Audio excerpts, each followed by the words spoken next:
இதில் கலந்து கொண்ட இயக்குனர் பேரரசு அதிரடியான ஊர்களை வைத்து சிவகாசி என்று ஒவ்வொரு ஊராக வைத்து பல்வேறு திரைப்படங்களை இயக்கிய பேரரசனுடைய அதிரடி பேச்சு. மாம்பழத்தேடி ரிலீஸ் ஆகி ஒரு 2 வீக்ஸ்ல ஷூட்டிங்கை ஸ்டார்ட் பண்ணிடுவோம். இப்போ நான் தப்பா பேசிட்டோம் தெரியாது, மன்னிப்பு காட்டுகிறேன். இந்த கலைஞர்கள் எல்லாம் இருக்கிறார்கள், விட்பா உறுப்பினர்கள். ஸோ அதுக்காக தான் சொன்னேன். இந்த படம் தயாரிக்க போற படம் காலாவதியான மருந்து, எக்ஸ்பயர் மருந்து, அதான் பேரு. நாஞ்சில் விஜயன், விஜய் டிவில நாஞ்சில் விஜயன் ஒரு கலைஞன், ஒரு ஏழை கலைஞரா வந்து கொஞ்சம் கொஞ்சமா முன்னேறி உலகம் முழுக்க தெரியும். இப்ப இந்தோனேஷியாவில் ஒரு ப்ரோக்ராம் நடிக்கிறார். இப்ப முடிஞ்சு ப்ரோக்ராம், வாரத்துக்கு ட்ரை பண்ணது முடியல, டிக்கெட் கிடைக்கல. இப்ப நைட் 11 மணிக்கு இங்க லேண்ட் ஆகி ஃபர்ஸ்ட்டுக்கு என்ன மீட் பண்றது. ஸோ இந்த அந்த போஸ்டரை, அவருக்கு முதல் படம் விஜய் டிவியிலேருந்து நாங்க கொண்டு வந்து, அவருக்கும் பல புகழ் பெற்ற அவரும் ஓரளவு புகழ் பெற்றிருக்கிறது. ஸோ அதை நாங்கள் பயன்படுத்திக் கொள்கிறோம் விட்பா. ஸோ சூப்பரான ஒரு ஸ்கிரிப்ட்ல அவரை ஒரு கதையின் ஹீரோவாக நாங்கள் அந்த போஸ்டரை நீங்க எல்லாரும் சேர்ந்து வெளியிட்டுறோம் சார். நான் நினைக்கிறேன் நீங்க தான் அதுக்கு மெயின் வில்லன் சார். நீங்க எல்லாம் கொஞ்சம் சொல்லிடுங்க ராஜன் சார், கொஞ்சம் அமௌண்ட் வேலை பார்த்து வாங்க சொல்லி கொஞ்சம் ஃப்ரீயா பண்ணுவாரு. என்ன நான் ப்ரோகஸ் பண்ணிட்டேன், அவர் தான் இதுக்கு வில்லன். பொருத்தமா இருக்கும், அந்த கதைக்கு பொருத்தமா இருக்கும். வில்லன் ஆனா நல்லவர் கொஞ்சம், ரைட். அதை கொஞ்சம் லான்ச் பண்ணிடுவோம். Sorry Karthik, sorry.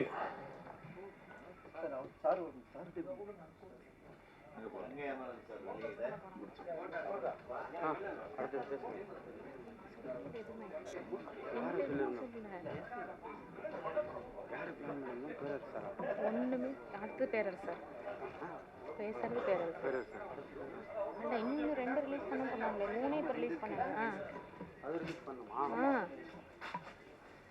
ஷெட்யூல் சரியானதா கஷ்டம்.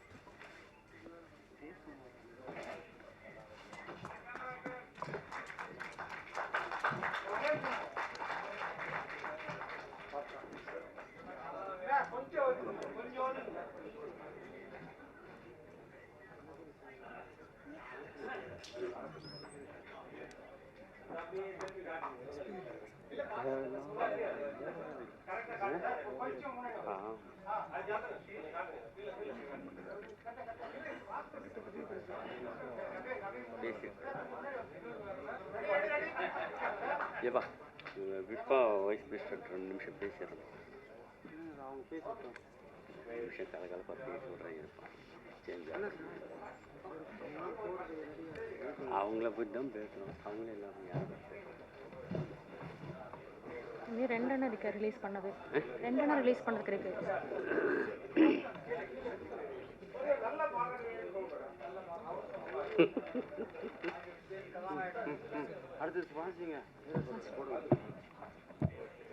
நிகழ்வின் அடுத்தபடியாக இந்திய திரைப்படத்துறை இயக்குனர் திரு பேரரசு அவர்கள் சொல்லலாமா சார்? பழனி, திருப்பதி, திருத்தணி அப்படின்னு சொல்லும் போது உங்களுக்கு எல்லாருக்குமே தெரிஞ்சிருக்கும். சிவகாசி மேற்கொண்டு என்ன சொல்ல விட மாட்டாங்க. பழனி, தருமபுரி, நானே சொல்லிடுறேன். அப்புறம் திருவண்ணாமலை என்ற ஊரா போன பேரரசு இப்ப பேச போறார்.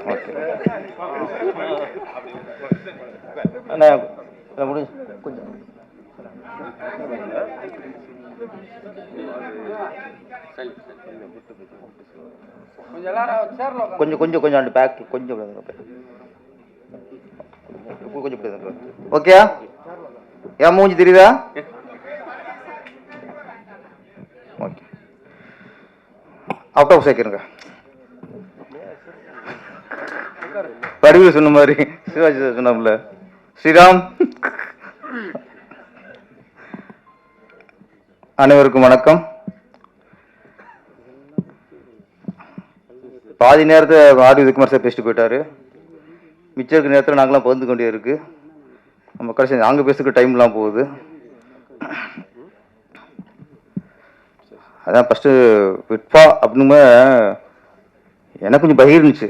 என்னடா அது புதுசாக ஒன்று ஆரம்பிக்கிறாங்க போல இருக்கு அப்படின்ட்டு தெரியாமல் வந்துட்டோமோன்னு நான் நினச்சேன். ஏன்னா உதயகுமார் சொன்ன மாதிரி திடீர்னு அவங்கவுங்க சங்கம் ஆரம்பிக்கிறாங்க. இந்த தொழிலாளருக்கு தொழில் சங்கம் ஆரம்பிப்பாங்க. இப்போ முதலாளிங்க தொழில் சங்கம் ஆரம்பிக்கிறாங்க. யார் யாருக்காக ஆரம்பிக்கும் தெரிய மாட்டேங்குது. இப்போ குழப்பமாக இருக்குது. அதனால் இப்போ டைரக்டர் சங்கம் வந்து அப்போ நாங்கள் வந்து மியூசிக் யூனியன் ஆரம்பிப்போம். தயாரிப்பாளர் வந்து தொழிலாளர் சங்கம் ஆரம்பித்தா இயக்குநர்கள் வந்து நாங்கள் பாலாசிரியர் சங்கம் ஆரம்பிப்போம். நீங்கள் அதை சேரணும். நீங்கள் பாலாசிரியர் நீங்கள் எதையும் விட்டு வைக்கிறது இல்லை. மாபெரும் இசையமைப்பாளர், மாபெரும் பாடலாசிரியர், மாபெரும் இயக்குனர், மாபெரும் கதாசிரியர், மாபெரும் நடிகர், மாபெரும் அரசியல்வாதி, மாபெரும் அப்பா, மாபெரும் தம்பி. இளையராஜாவுக்கு தம்பிங்கிறது எவ்வளவு பெரிய ஒரு பாக்கியம். இதை விட எல்லாத்துலேயும் அது அடங்கிரும். இசைஞானியின் தம்பிங்கிறதுல இது எல்லாமே அடங்கிரும். கரெக்டு தானே சார்? அந்த பாக்கியம் உங்களுக்கு கிடைச்சிருக்கு. கிடைக்காது. நாங்களாம் அன்பு தம்பியாக இருக்கலாம், சொந்த தம்பியாக இருக்க முடியாதுல்ல. நீங்கள் சொந்த தம்பி, ரத்தம், பிளட்டு. ஆனால் சார் நான் பேசும்போது கவனிக்கணும். நான் அவருக்காக பேசிக்கிருக்கேன். அவர் உங்களுக்கு யாரும் கவனிக்க மாட்டார். மைக்குக்கு அவருக்கு வித்தியாசம். அப்போ நீங்கள் என்னையே பார்க்கணும். நீங்கள் மாபெரும் மனிதனை உள்ளவர், மனிதரை மதிக்கக்கூடியவர், ஒருத்தன் பேச்சை மதிக்கக்கூடிய மாபெரும் கலைஞர். நீங்கள் என்னையே பாருங்க. ஒரு முக்கியமான விஷயம் பேசணும். என்னன்னா, இதில் மாபெரும் இயக்குனர் எல்லாம் சொல்லிட்டாச்சுல, மாபெரும் பாடலாசிரியர், மாபெரும் இசையமைப்பாளர். ஒன்றே ஒன்று, மாபெரும் மனிதர், மனிதநேயம் உள்ளவர். நான் எங்கே கண்டுபிடிச்சேன்னா, நான் கர்நாடகாரன் நானே 10 தடவை பார்த்துருக்கேன். மூக்குத்தி பூமியிலே மாசமோ மார்கழி மாதம், நேரமோ ராத்திரி நேரம். அது மாதிரி கிக்கு பாட்டு யாரும் போட முடியாது. அதே மாதிரி இப்போ நீலவான ஓடையில் நீந்துகின்ற வெண்ணிலா இதெல்லாம் போட்டிருக்காரு. எல்லாத்தையோட நான் சமீபத்தில் கண்டு வியந்த ஒரு விஷயம், நெகிழ்ந்த விஷயம். கங்கேமரன்கிறது யார்? இயக்குனரா, பாடலாசிரியரா, நடிகரா? எல்லாத்தையும் மீறி ஒன்றும். இயக்குனர் இமயம் பாரதி ராஜா அவரோட மகன் சமீபத்தில் இறந்துட்டார், எல்லாருக்கும் தெரியும். அப்போ இறந்த அன்னைக்கு நிறைய பேர், முதல்வர்லேருந்து நிறைய அரசியல்வாதிகள்லேருந்து நிறைய திரைப்படத்துறையில் பெரும் கலைஞர்லாம் வந்து பார்த்துட்டு போனாங்க. அன்று கங்கேமன் சாரும் வந்தார். அங்கே நாங்கள் இருந்தோம். அதுக்கப்புறம் நான் தொடர்ந்து போயிட்டு வீட்டுக்கு போயிட்டுருக்கேன். ஏன்னா எனக்கு பக்கத்து வீடு ஈஞ்சம்பாக்கம், அவருக்கு நீலாங்கரை. 3வது நாள் நான் பாரதி அவரோட நான் இருக்கேன். எல்லாரும் தெரியும், பெத்த பிள்ளைய பறி கொடுத்து துயரத்தில் பெருந்துயரம் வந்து மகனை இழக்கிறது, மகள் இழக்கிறது தான் பெருந்துயரம். அவ்வளவு துக்கத்தின் உச்சத்தில் இருக்கார் அவர். 86, 87 வயசு அவருக்கு. அங்கே வந்தார் கங்கேமரன் சார். பழைய நண்பனாக இருக்கலாம், பழைய நண்பர்கள் பலவர் வந்து போனாங்க. அப்படியே அருகில் உட்காந்துட்டு தோளில் கை போட்டு பழைய நினைவுலாம் பேசுகிறார் சார். பேச அவருக்குள்ள ஒரு பேசுகிற நான் மாற்றத்தை பார்க்குறேன். அதை விட நம்ம எத்தனை பாட்டு சொன்னோம்ல, அந்த சூழலில் பாரதிராஜா அவர்களுக்கு ஒரு 5-6 பாடலில் பாடினார் சார், பக்கத்தில் உட்காந்துட்டு. உலகத்தில் அதை விட ஆறுதல் எதுவும் இல்லை சார். அதுக்கப்புறம் தான் இவர் பாட அப்படியே இருந்தவர். அப்புறம் இவர் மூஞ்சியை பார்க்குறாரு, மாற்றங்களே வருது. அப்புறம் தான் அவர் பேசவும் ஆரம்பிக்கிறார். பழைய நினைவுகள், பழைய பாட்டெலாம் பாடி, இந்த நேரத்தில் இப்படி சொன்னீங்க, அதை நான் இப்படி பாடினேன். அதாவது ஒரு குழந்தைக்கு சொல்கிற மாதிரி சொன்னார் சார். நான் 2 நாள் போயிருந்தேன். அவர் அப்படி ரொம்ப உடஞ்சி உட்காந்துருக்காரு. உண்மையை சொன்னால் அங்கே மனோஜ் அந்த இறப்பு அன்னைக்கு எத்தனையோ பேர் வந்தாங்க. யாராரும் ஆறுதல் சொன்னாங்க. ஆனால் கங்கை அமரன் சொன்ன ஆறுதல் அன்றைக்கு அர்த்தமுள்ளதாக இருந்தது. சார் நான் மறுநாள் போனேன் சார். நான் மாற்றத்தை நான் பார்த்தேன். நான் தொடர்ந்து போயிட்டு இருந்தேன். இவர் பானுக்கு அப்புறம் தான் அதுக்கப்புறம் அப்போ தான் டீ சாப்பிட ஆரம்பிச்சார். வேணாம் தள்ளுறாரு. இவர் எல்லாம் சொன்னதுக்கப்புறம் தான் அவர் ஏதோ கொஞ்சம் சாப்பிட்டார் சார். அப்போ நீங்கள் சினிமாவுக்கு எத்தனையோ பாட்டு போட்டிருப்பீங்க, நாங்கள் ரசிச்சிருக்கோம். எத்தனையோ சூழலுக்கு பாட்டு போட்டிருக்கீங்க, நாங்கள் ரசிச்சிருக்கோம். ஆனால் ஒரு பையனை இழந்த ஒரு 86 வயசு தகப்பனுக்கு ஆதரா அன்னைக்கு பாட்டு பண்ணீங்கல்ல, அதுக்கு ஈடு உலகத்தை எதுவும் இல்லை சார். நீங்கள் விளையாட சொல்லியிருக்கலாம். நம்ம காமெடி பேசணும். மாபெரும் இசையமைப்பாளர், நீங்கள் மனிதநேயமுள்ள இசையமைப்பாளர் சார். இப்படி ஒரு நண்பன் கிடைச்சதுக்கு உண்மையிலே பாரராஜா அவர்கள் கொடுத்து வச்சிருக்கணும். நாங்களாம் அவங்க இயக்கம் வந்துச்சு, நம்மளாம் அந்த வயசில் போட்டு நம்மள யாரும் வந்து உட்காந்து பேசுவானா, ஆறுதல் சொல்லுவாங்களான்ட்டு. நாளை கங்கை அமரன் என்பவர் சினிமா கலைஞரில் சிறந்த மனிதர்.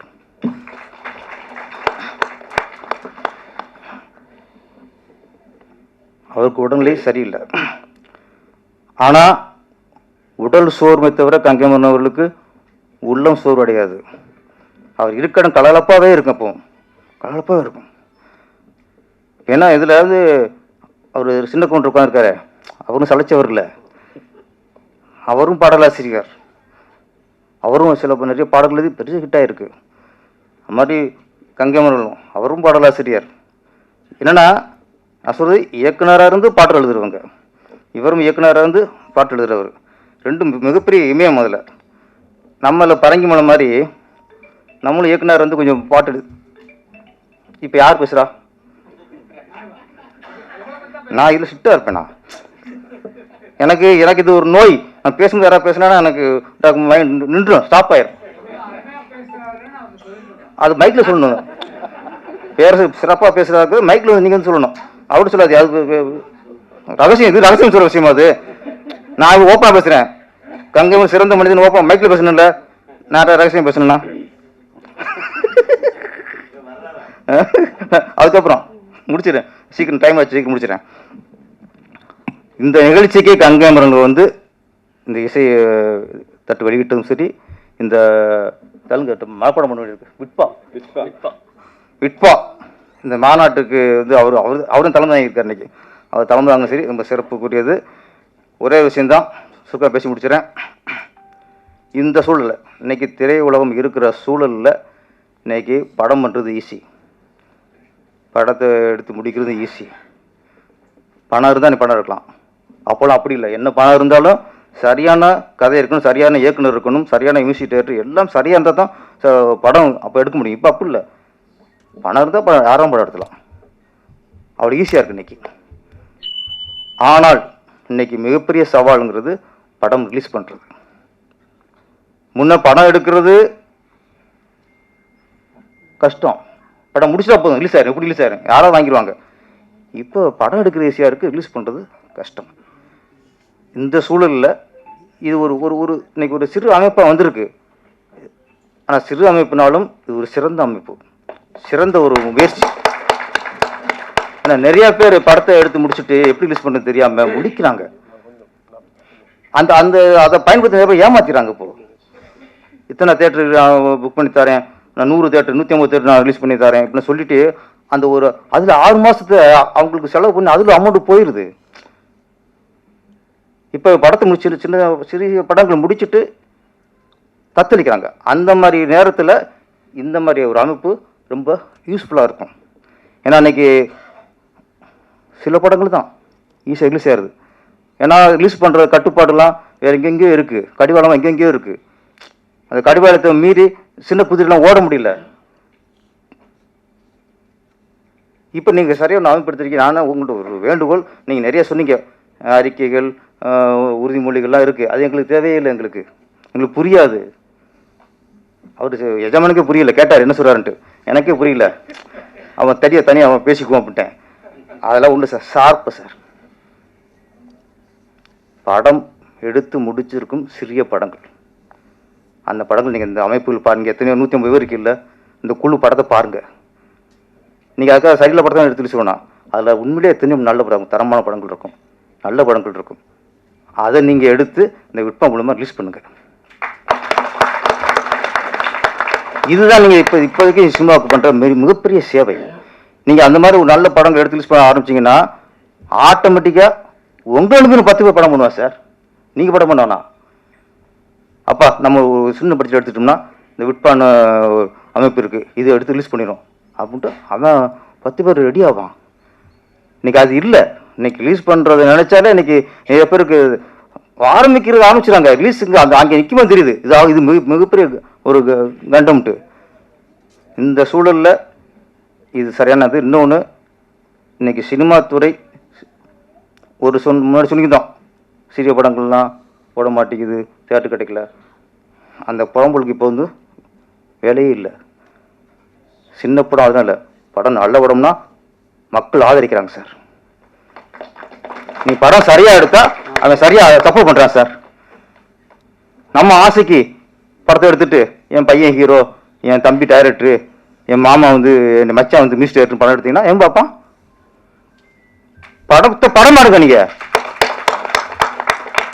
நீங்க உங்க ஆசைக்கு எடுத்துட்டு உங்க பையனை ஹீரோவா வரும்போது ஓப்பனிங் சாங் வச்சு அப்படியே பூவை தூவி பாட்டெல்லாம் பண்ணுவீங்க. அது நீங்க ரசிப்பீங்க, நாங்க ரசிப்போமா? உங்க குழந்தை திமுறா பேசும்போது அதை நீங்க மலர்ல நீங்க ரசிப்பீங்க, நாங்க அப்படியும் பார்க்க மாட்டோம். என்ன குழந்தை என்ன பிள்ளை இப்படி வளர்க்குறாங்கன்னு பார்ப்போம். தான் குழந்தை என்ன பண்ணாலும் நம்ம ரசிப்போம் சார். அடுத்தவங்க ரசிப்பான். பிள்ளை வளர்க்குறதுன்னு எனக்கு அப்பா பெத்த பண்ணி திட்டுவான். அதனால சின்ன படம் எல்லாம் சின்ன படம்லாம் இல்லை சார். நல்ல படம், தரமான படம், மக்களுக்கு பிடிச்ச படம். அது சிறிய படம் பெரிய படம் இல்லை, அது சரியா இருந்தா ஓடுது இப்போ. ஆனால் என்ன ஒரு நல்ல இப்போதான் உருவாகிட்டு வருது, மக்கள் தேட்டருக்கு வர ஆரம்பிச்சிட்டாங்க. இந்த நேரத்தில் நாங்கள் தப்பு பண்ணுறோம், சினிமா துறை வந்துட்டு நாங்கள் தப்பு பண்ணுறோம். எங்களுக்கு அடிச்சுக்கிட்டு இருக்கோம், எங்களுக்கு ஒற்றுமை இல்லை. மக்கள் சரியாக வரான், சினிமாக்கம் சரியில்லை. நாங்கள் சரி பண்ணிக்கணும். ஃபஸ்ட்டு நாங்கள் சரி பண்ணிக்கணும். எங்களுக்குள்ள பிரச்சனையா நான் பேசி தீர்த்துக்கணும். என்ன கவலைன்னா, நல்ல இப்போ தான் சினிமா ஒரு ஆரோக்கியம் வர நேரத்தில் ஒரு சின்ன பிரச்சனைகள்.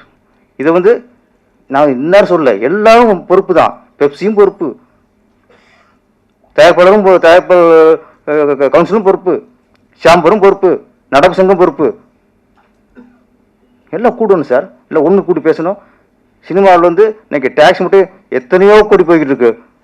சென்ட்ரல் கவர்மெண்ட்டுக்கும் ஸ்டேட் கவர்மெண்ட்டுக்கும் அவங்களும் பொறுப்பு. நீங்கள் படம் ஓடிச்சுன்னா டேக்ஸ் மட்டும் கொடுக்கணும் வாங்கிக்கிறீங்கள. எங்களுக்குள்ள நாங்களுக்கு ஒரு பிரச்சனை இருக்குல்ல, யார் வருவா? கவர்மெண்ட் உள்ளே வரணும். அது உங்கள் பொறுப்பு சார். எங்கேயாவது ஒரு சட்டம் சரியில்லை, எங்கேயாவது பிரச்சனை, ஒரு திருவிழாவில் பிரச்சனை, ஒரு ஒரு ஒரு மீட்டிங்கில் பிரச்சனைனா உள்ளே வர்றாங்களே கவர்மெண்ட்டு? என்ன பிரச்சனை கேட்குறாங்களே? சினிமாக்குள்ள பிரச்சனை கவர்மெண்ட் கேட்கணும். அங்கே வந்து கோரிக்கை வைக்கணும்னு நினைக்காதீங்க, நீங்கள் கேளுங்க. நீங்கள் பிரச்சனை எம்ஜிஆர் சினிமாவில் சின்ன சலசலப்பா என்னன்னு கேட்பாரு. பிரச்சனை ஜெயலலிதா அம்மா சினிமாவில் எதனா அவங்க கூட்டு கேட்பா, என்ன பிரச்சனை கேட்பாங்க. கலைஞர் அவர்கள் அரசியல் எந்த அளவுக்கு நினைச்சாரோ அதோட பல மணி சினிமா நினைச்சவர். அவர் சினிமாவில் வந்து ஏதாவது பிரச்சனை அவர் கூட்டு கேட்பா, என்னப்பாச்சு என்ன பிரச்சனை பேசுங்க சார் ப்ளீஸ். பெப்சியில் வந்து எத்தனை 2 லட்சம் பேர் இருக்காங்க நம்பி, 23 கிராஃப்ட்.